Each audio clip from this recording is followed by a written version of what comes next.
Hello everyone.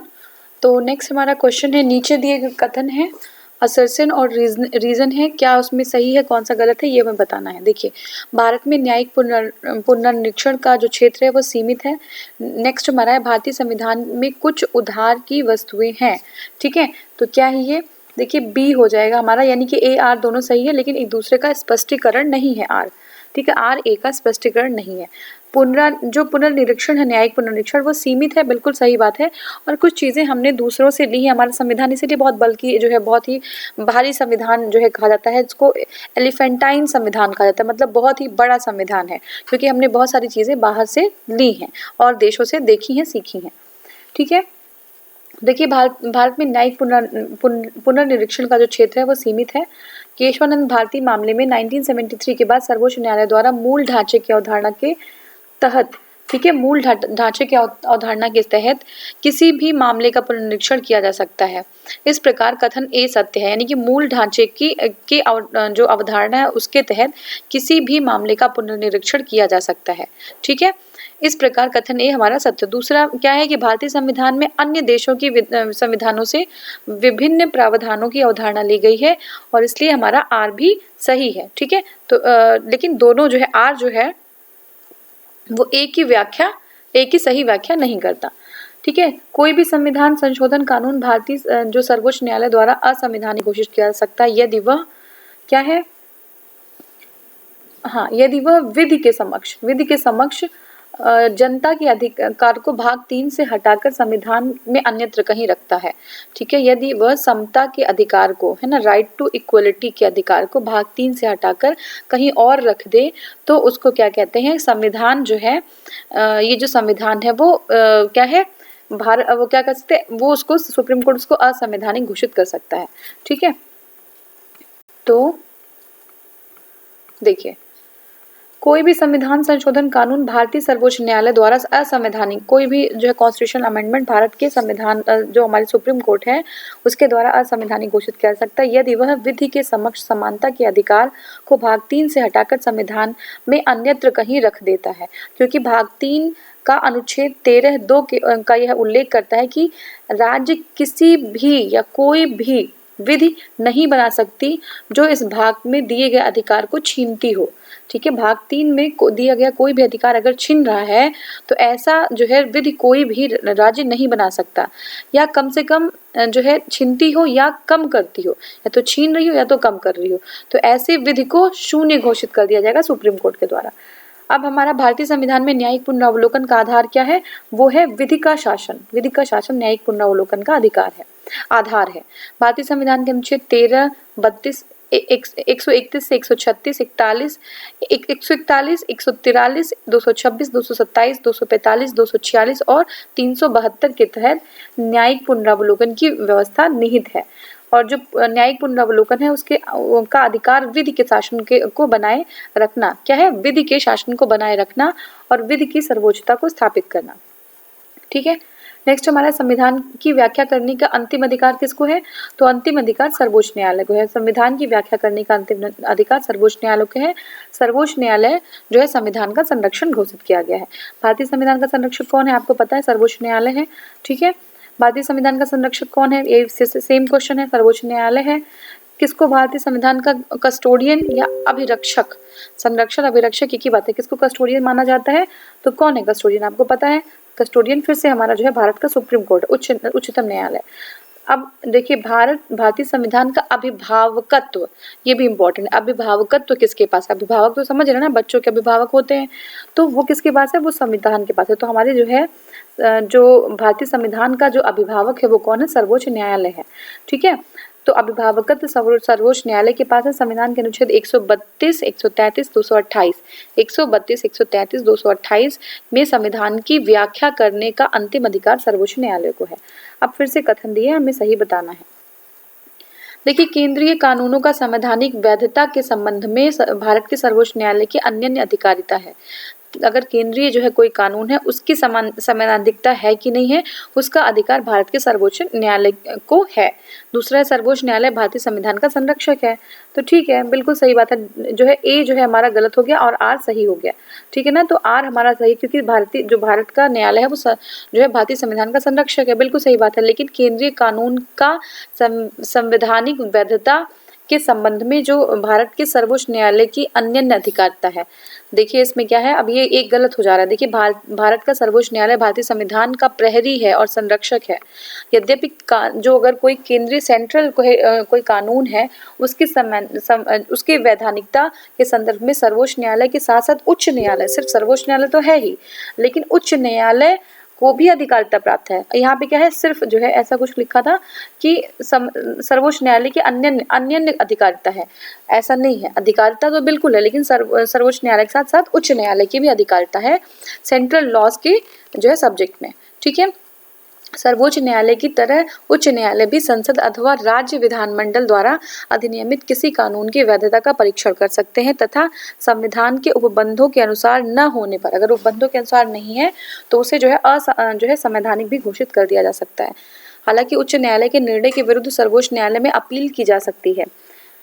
अब देखिए article 42 42 में ये 42वां जो 42nd कॉन्स्टिट्यूशनल अमेंडमेंट एक्ट 1976 के द्वारा संविधान में के अनुच्छेद 131 ए के तहत केंद्रीय कानूनों की संवैधानिकता जो वैधता से संबंधित प्रश्नों के बारे में सर्वोच्च न्यायालय की अधिकारिता संबंधी उपबंध तथा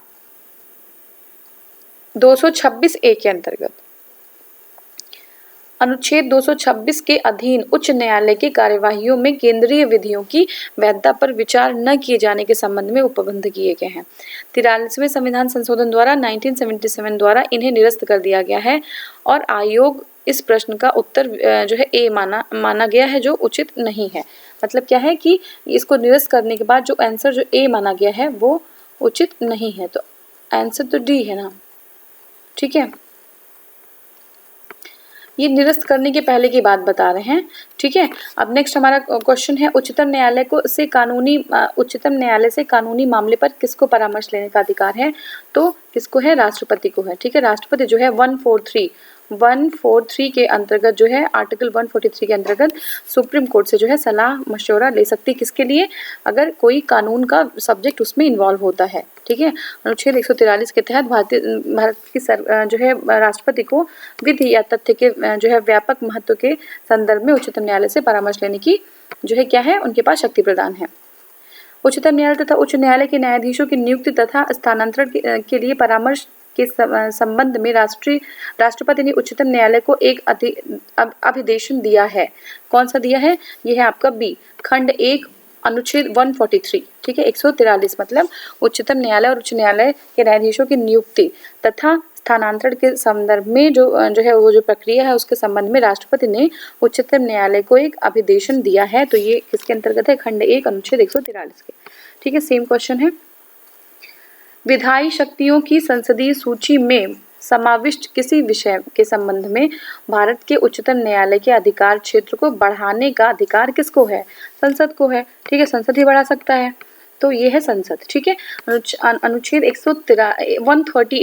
138 के अनुसार विधायी शक्तियों की संसदीय सूची में समाविष्ट किसी भी विषय, विधायी शक्तियों की संसदीय सूची में समाविष्ट किसी भी विषय के संदर्भ में हाँ के संबंध में भारत के उच्चतम न्यायालय को अधिकार क्षेत्र बढ़ाने का जो अधिकार है वो किसके पास है, वो जो है संसद के पास है। ठीक है, वो संसद के पास है।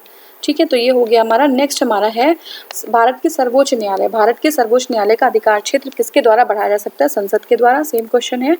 और नेक्स्ट हमारा है, देखिए भारत के सर्वोच्च न्यायालय द्वारा जो है सर्वोच्च न्यायालय का क्षेत्राधिकार संसद की विधि बनाकर संसद बढ़ा सकती है उसको।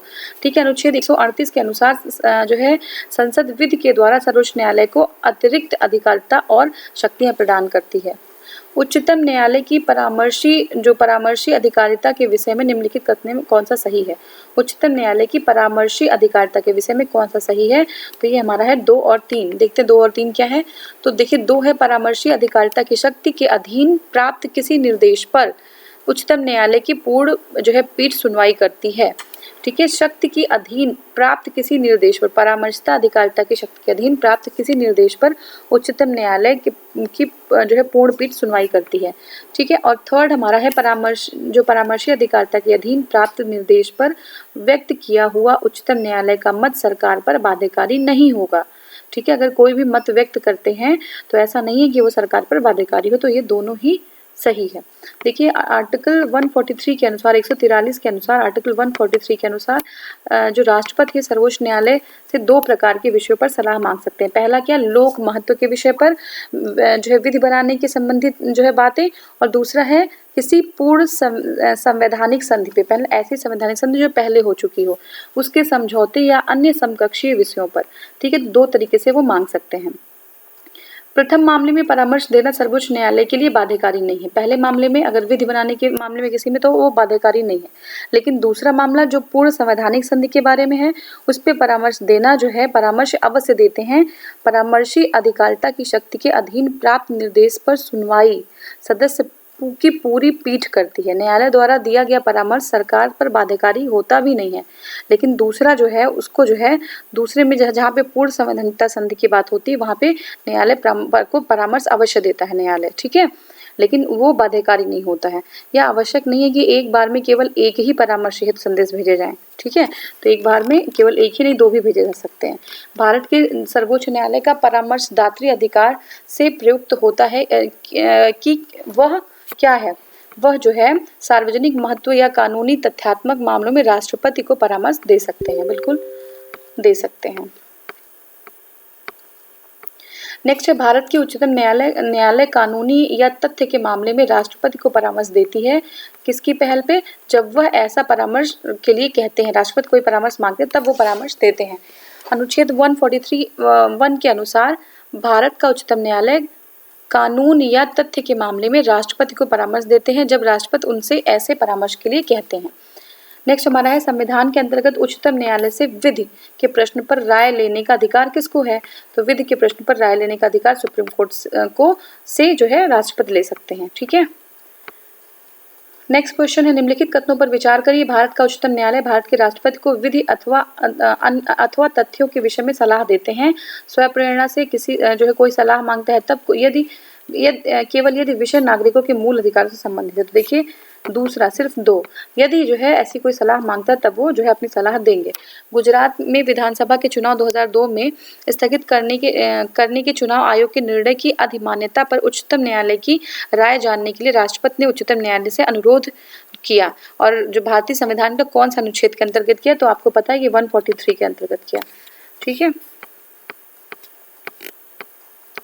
देखिए भारतीय संविधान के निम्नलिखित अनुच्छेदों में कौन सर्वोच्च न्यायालय द्वारा संविधान का अनुउल्लंघनीय मौलिक ढांचा घोषित किए गए हैं, तो कौन सा है जो अनुउल्लंघनीय है।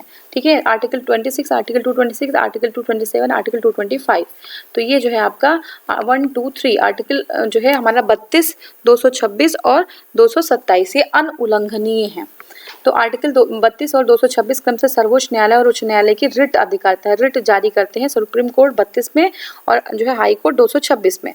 ठीक है, और अनुच्छेद 227 उच्च न्यायालय की अधीनस्थ न्यायालय पर अधिरक्षण की शक्ति है, उच्च न्यायालय की अधीनस्थ न्यायालय पर अधिरक्षण की शक्ति है। ठीक है, तो ये जो है हमारा इन तीनों अनुच्छेदों को केशवानंद भारतीवाद में अनुउल्लंघनीय मौलिक ढांचा घोषित किया गया है।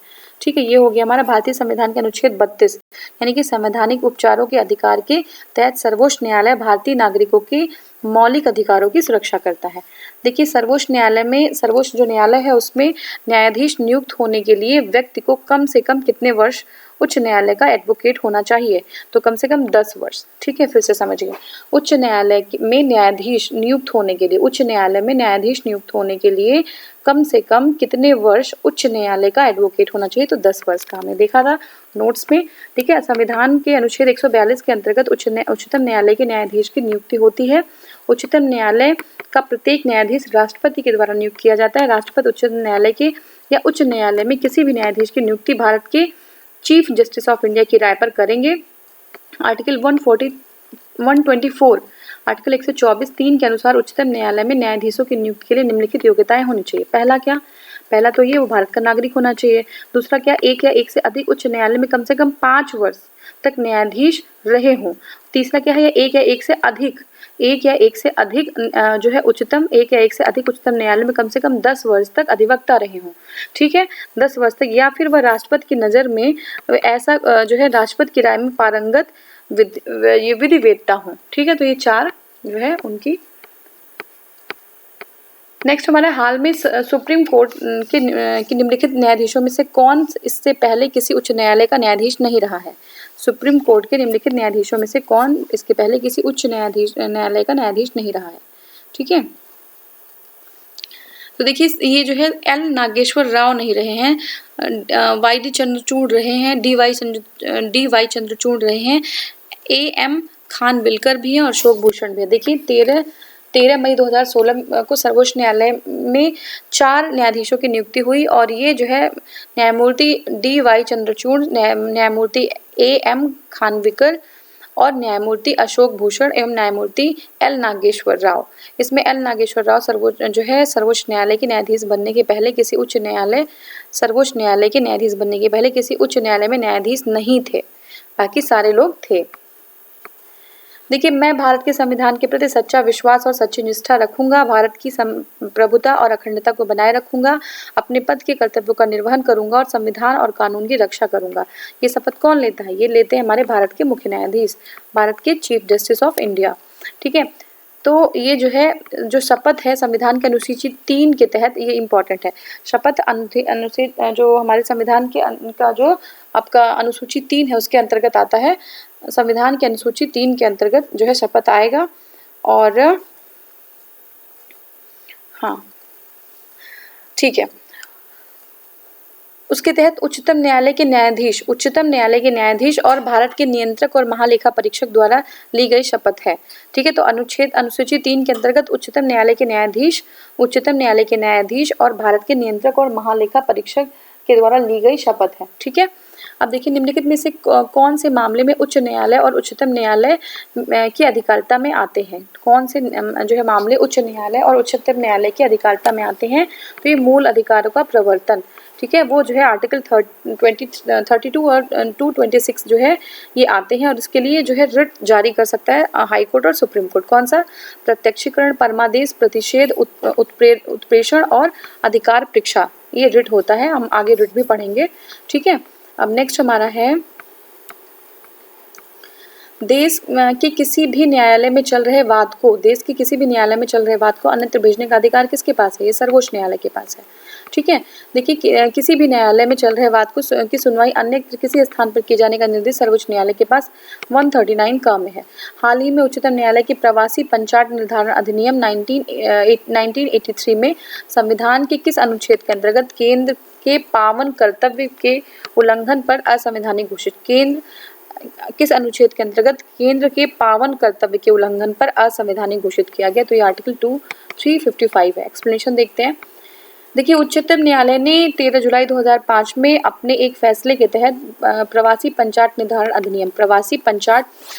अधिनियम 1983 को संविधान को अनुच्छेद 355 के उल्लंघन के आधार पर असंवैधानिक घोषित कर दिया। ठीक है, उच्चतम न्यायालय के अनुसार जो प्रवासी पंचायत अधिनियम 1989 अवैध रूप से भारत में घुसपैठ को बढ़ावा दे रहा था, इसलिए इसको जो है असंवैधानिक घोषित कर दिया गया। ठीक है, देखिए इसमें क्या है कि अनुच्छेद 355 में उपबंधित है कि यह संघ का कर्तव्य होगा कि वह बाह्य आक्रमण या आंतरिक अशांति में प्रत्येक राज्य की सुरक्षा करे और प्रत्येक राज्य की सरकार का संविधान के उपबंधों के अनुसार चलाया जाना सुनिश्चित करे। ये कौन करेगा? ये जो है किसका जो है ये जो है राज्य, हाँ, ये राज्य की संरक्षा करे और राज्य की सरकार का जो है और उसके संविधान के उपबंधों के अनुसार चलाया जाना सुनिश्चित करे। ठीक है ना। नेक्स्ट हमारा है भारत की संसद भारत के उच्चतम न्यायालय की अधिकारिता को विस्तारित नहीं कर सकती। जो संसद है वो भारत के उच्चतम न्यायालय की अधिकारिता को विस्तारित नहीं कर सकती, क्योंकि उसकी अधिकारिता वही है जो संविधान में प्रदान किया गया है। तो ये सही है, हमने अभी नोट्स में इसको देखा था। नेक्स्ट हमारा है उच्चतम न्यायालय और उच्च न्यायालयों के अधिकारी और जो है सेवक संबद्ध मुख्य न्यायमूर्ति द्वारा नियुक्त किए जाते हैं और न्यायालयों की प्रशासनिक व्यय भारत की संचित निधि पर भारित होता है। तो देखिए दोनों ही गलत है। क्यों गलत है देख लीजिए। पहले तो क्या है कि उच्चतम न्यायालय की जो अधिकारिता है उसको विस्तारित कर सकती है संसद नियम बना के। दूसरा क्या है कि ये जो अधिकारी हैं, जो न्यायालयों के अधिकारी हैं, उनका जो है उससे संबंध जो है मुख्य न्यायाधीश नियुक्ति करते हैं, ये गलत हो जाएगा। और ये पार्ट सही है कि जो खर्च होते हैं, उनकी जो सैलरीज होती हैं वो भारत की संचित निधि पर भारित है। ये चीज सही है।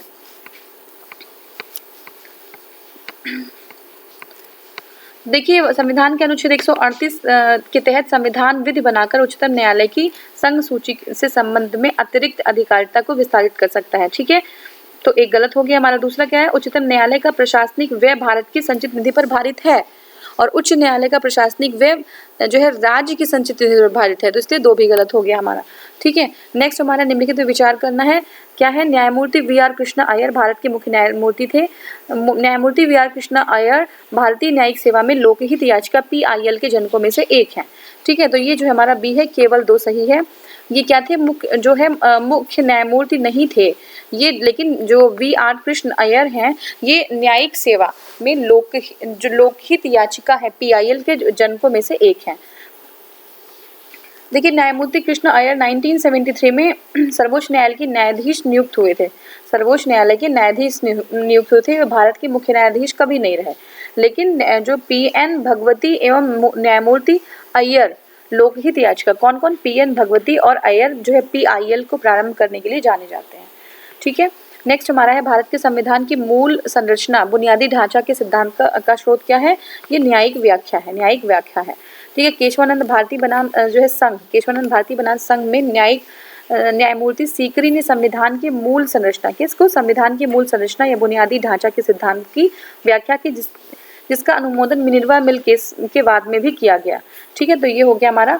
भारत का सर्वोच्च न्यायालय एक अभिलेख न्यायालय है। ये क्यों कहा जाता है, क्योंकि इसके सभी निर्णयों का साक्ष्यात्मक मूल होता है और इस पर किसी भी न्यायालय में प्रश्न चिन्ह नहीं लगाया जा सकता।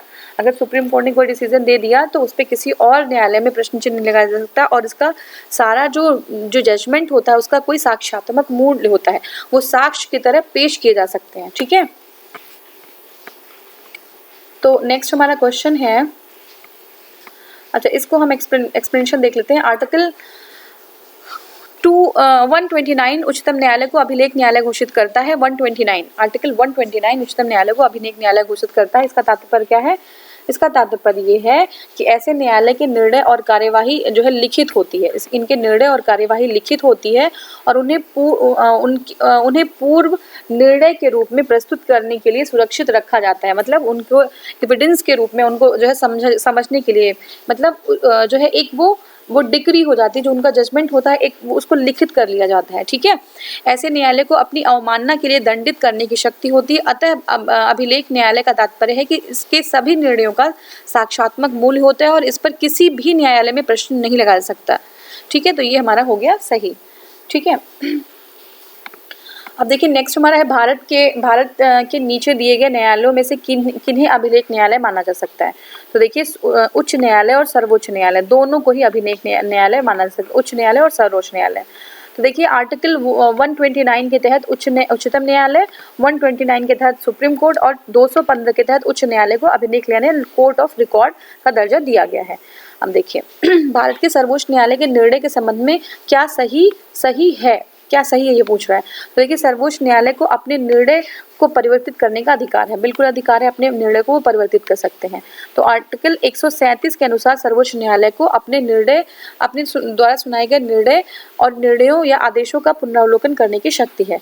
उच्चतम न्यायालय मामले की सुनवाई नई दिल्ली में जो है उच्चतम न्यायालय के मामलों की सुनवाई नई दिल्ली में करता है, परंतु किसी अन्य स्थान पर भी सुनवाई कर सकता है। किससे, राष्ट्रपति के अनुमोदन से, बिल्कुल राष्ट्रपति के अनुमोदन से किसी अन्य स्थान पर भी सुनवाई कर सकते हैं। देखिए अनुच्छेद 130 के अनुसार उच्चतम न्यायालय दिल्ली में अथवा ऐसे अन्य स्थान पर या स्थानों में अधिविष्ट होंगे जिन्हें भारत के मुख्य न्यायाधीश राष्ट्रपति के अनुमोदन से समय समय पर जो है नियत कर रहे हों। निम्नलिखित में से कौन चौथी महिला जज हैं जिन्हें अप्रैल 2010 में भारत के उच्चतम न्यायालय में नियुक्त किया गया। तो देखिए ये है आपकी जस्टिस ज्ञान सुधा मिश्रा, ठीक है, ज्ञान सुधा मिश्रा जो भारत की चौथी महिला जज हैं जिन्हें जो है अप्रैल 2010 में भारत के उच्चतम न्यायालय में नियुक्त किया गया है। ठीक है, प्रश्नकाल के दौरान उच्चतम न्यायालय में एकमात्र महिला न्यायाधीश जस्टिस ज्ञान सुधा जो है मिश्रा थी, जिन्हें राष्ट्रपति द्वारा अप्रैल 2010 में नियुक्ति प्रदान की गई थी। इससे पूर्व ये पटना उच्च न्यायालय में मुख्य न्यायाधीश जो है थी। इससे पूर्व जस्टिस फातिमा बीबी, जस्टिस सुजाता मनोहर और जस्टिस रूमा पाल भी जो है उच्चतम न्यायालय के न्यायाधीश के पद को सुशोभित कर चुकी हैं। 13 सितंबर 2011 को जस्टिस रंजना प्रकाश देसाई, अब ये इंपॉर्टेंट है एग्जाम के लिए, ठीक है, तो 13 सितंबर 2011 को जस्टिस रंजना जो है प्रकाश देसाई सर्वोच्च न्यायालय के न्यायाधीश नियुक्त हुई थी और वे सर्वोच्च न्यायालय की 5वीं महिला न्यायाधीश बन गई। कौन? जस्टिस रंजना प्रकाश देसाई, ठीक है। वर्तमान में सर्वोच्च न्यायालय में 3 महिला जो है न्यायाधीश कार्यरत है। कौन कौन है? जस्टिस आर बानुमति 2020 में, बहुत इंपॉर्टेंट है ये, जस्टिस आर बानुमति, उनका टाइम जो है 2020 तक वो है 19 जुलाई। जस्टिस इंदु मल्होत्रा 2021 और जस्टिस इंदिरा बनर्जी 2022, ठीक है। Justice R Banumathi, justice Indira Malhotra और जस्टिस जो है इंदिरा बनर्जी।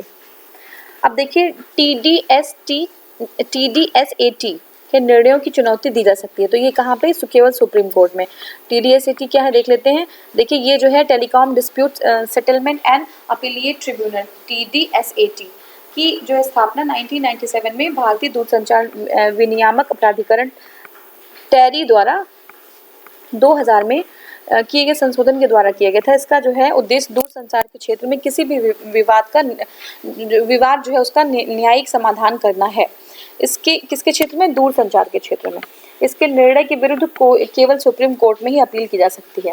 नेक्स्ट हमारा है भारतीय न्यायिक व्यवस्था में जब जनहित याचिका को शामिल किया गया उस समय भारत के मुख्य न्यायाधीश कौन थे? तो देखिए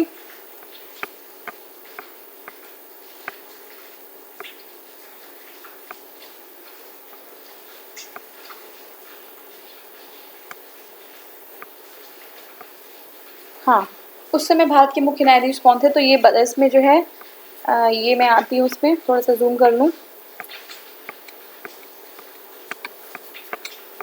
देखिए भारतीय न्यायिक व्यवस्था में सर्वोच्च न्यायालय की पहल पर जनहित याचिका यानी कि आपका है पब्लिक इंटरेस्ट लिटिगेशन की शुरुआत हुई थी। इसके तहत नागरिक जो है समाज में का कोई व्यक्ति या कोई समूह जनहित के मामले में न्यायिक उपचार प्राप्त करने हेतु न्यायालय की शरण ले सकता है। जनहित के मामले में न्यायिक उपचार प्राप्त करने के लिए न्यायालय की शरण में जा सकता है। सर्वोच्च न्यायालय के न्यायाधीश PN भगवती 1979 में हुसैनारा खातून के केस में जनहित याचिका स्वीकार की थी। ठीक है, किसके केस में? PN भगवती ने किया था 1979 में, और हुसैनारा खातून के केस में जो है जनहित याचिका स्वीकार की थी। इस याचिका को पुष्पा कपिला हिंगोरानी ने दाखिल किया था। किसने किया था? पुष्पा कपिला हिंगोरानी ने। जनहित याचिका की माता मदर ऑफ PIL के नाम से भी जाना जाता है। किन्हें? पुष्पा कपिला हिंगोरानी को मदर ऑफ PIL के नाम से भी जाना जाता है। ठीक है, उल्लेखनीय है कि क्या है, इस समय PN भगवती ने यह याचिका स्वीकार की थी और उस समय वे सर्वोच्च न्यायालय के न्यायाधीश थे, न कि मुख्य न्यायाधीश। तो सर्वोच्च न्यायालय के वो न्यायाधीश थे। सर्वोच्च न्यायालय में न्यायाधीश के रूप में इनकी नियुक्ति 17 जुलाई 1973 को हुई थी और जब मुख्य न्यायाधीश के रूप में इनका कार्यकाल 12 जुलाई 1985 से दिसंबर 1986 तक चला। जनहित याचिका स्वीकार करने वाले YV चंद्रचूड़ 20 फरवरी 1978 से 11 जुलाई 1985 तक सर्वोच्च न्यायालय के मुख्य न्यायाधीश थे। ठीक है, तो अगर ये विकल्प में है नहीं तो ये जो है कोई एप्रोप्रिएट आंसर था नहीं विकल्प में। जनहित याचिका की शुरुआत किसने की थी? तो आपको पता है कि ये जो है की गई किसके लिए? न्यायिक पहल के द्वारा। PIL क्या है? एक पब्लिक इंटरेस्ट लिटिगेशन है। ठीक है, PIL क्या है? PIL का पूरा नाम है पब्लिक इंटरेस्ट लिटिगेशन। जनहित याचिका उच्च न्यायालय उच्चतम न्यायालय दोनों में प्रस्तुत की। इंपॉर्टेंट है, जो जनहित याचिका है उच्च न्यायालय और सर्वोच्च न्यायालय दोनों में ही जो है रखी जा सकती है। अब देखिए जनहित याचिका PIL कहाँ पर प्रस्तुत की जा सकती है? तो दोनों में ही, उच्च और सर्वोच्च दोनों में ही।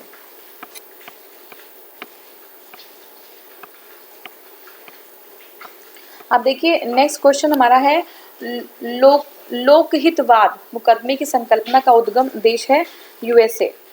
लोकहितवाद मुकदमे की संकल्पना का जो उद्गम देश है USA है।